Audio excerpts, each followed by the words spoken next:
Just wanted to add some context to my latest video. There's enough mindless shooting videos on there. I'm going to try and do better and actually make content and actually share information. I slowed down some of the clips in my video so you could actually see how the gun is tracking with the gripping I'm using and see exactly how much or how little muzzle rise I'm getting. You can measure what you want and see what it is, take it for what it is. I feel very little muzzle rise when I shoot. The gun stays flat for the most part.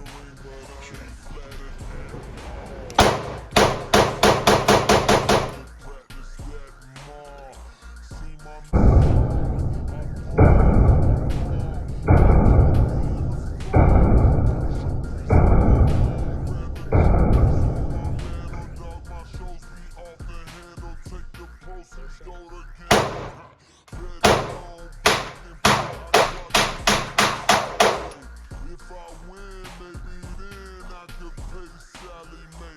Told her I be dealing with some real life shit.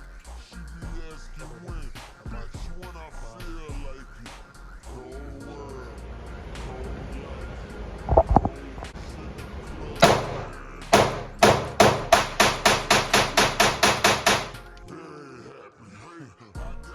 right here, right here. I got what you need right here, right here. I got what you need right here, right here. I got what you need right here.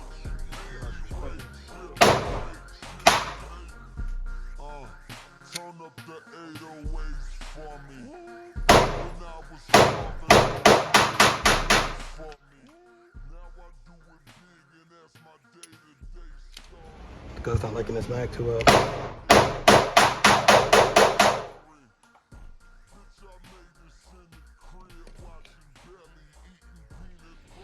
So I just want to talk about recoil control and grip.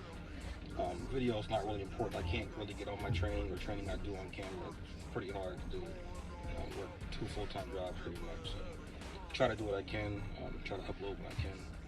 I'm going to try and get better, upload more content, and just share things that I know. This gun is clear and safe. Anybody's knowing it's not in the chamber. There's nothing in the mag well. It's in a safe direction. I'm in a safe environment. Working at the moment. So I kind of grip really high. I noticed during shooting, I didn't get locked back at all through any of the guns I shot except the Hellcat. And usually I get locked back on the P07, Glocks. It's iffy, but I don't really try to think about it. Typically when I record, I get more issues than when I don't, for whatever reason. I get a nice high grip. I'm able to keep the gun very solid, very planted. Shooting 45 ACP, 9. The recoil pattern is pretty much the same through most semi-automatic guns. It's just the nature of how the guns work and operate. I don't notice too much recoil difference between calibers until the guns start getting really small. That's when you really start to see a difference. But if you use a good technique and a solid technique, it'll work no matter what gun, what caliber, what sights, iron sights or not. But there's always a debate about whether or not you should have an optic or you shouldn't, or what kind of sights you have. It's all about what you train with. I'm good with stock Glock sights, but I prefer an optic. I can obviously shoot with stock Glock sights, but I can't shoot as accurate or as fast or as far as I'd like to, but as necessary for self-defense or even work or duty use, they're just fine. There may be some learning curve if you have night sights or Ameriglow night sights or Trujicon HD night sights. You may have a different point of impact, maybe marginal, but that's neither here nor there. Just wanted to add some context to the video.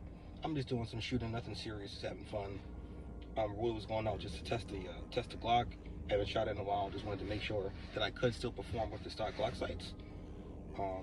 Just hold ourselves accountable to what we do with our firearms. And again, triggers. I'm shooting 3 different triggers. The Cz is a double single action gun. The Glock is a Glock, and the Springfield Hellcat. It's a Springfield gun. They have pretty decent triggers for the most part. That gun is well broken in, so it shoots pretty wide. It has probably the shortest reset out of all the guns. The take up and travel is pretty much close to a Glock.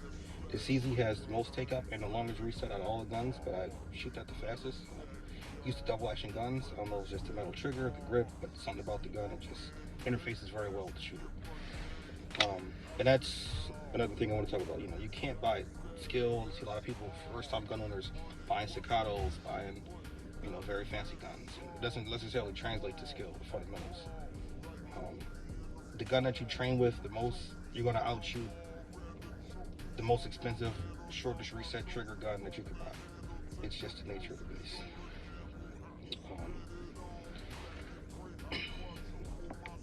That's pretty much it. I didn't shoot anything past maybe 10 yards that day, 15 at the most. I didn't get all my shots on camera. My first target was a reused target. Reused targets, I just shoot trash for the most part. My best shooting days, I don't shoot anything bigger than an ammo box or a receipt. Typically, you know, just to keep myself inside of a high level of accuracy. But you can see all my hits. I trans over to a cleaner target, put something on so you can actually see where my hits are. You know, a lot of people will say, you know, you didn't hit it or you can't shoot it or things like that. I don't care. You know, another thing, I see a lot of people mag dumping when they say they're not trying to hit anything or they're just mag dumping. Most of the time I'm shooting fast. Sometimes not as fast, but I'm going to hit my target no matter how fast I shoot. Even if I miss my margin of aim, it may be a few inches at most. You know, and that's what we want to, you know, we want to start seeing. A lot of people are practicing just shooting rounds and rounds downrange, thousands of rounds downrange. You're not getting any benefit from it. You want to train. You want to, you know, start off slow. See where your sights are. See how your trigger is working for you. See what you need to interface with the gun to get better with the gun. See what you need to do with the gun to make your performance increase. And then go faster. See where your point of failure is. You know, see where the wheels fall off. Pretty much all I can say for now. You know, train accordingly. A gun is a gun. Respect them. You know, muscle discipline.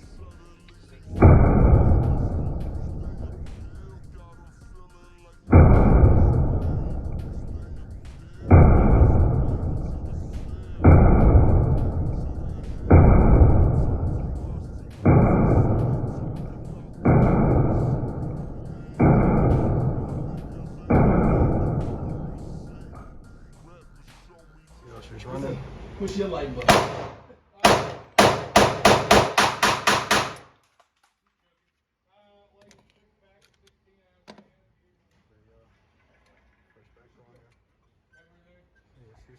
She's cooking pretty good.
My hits are good.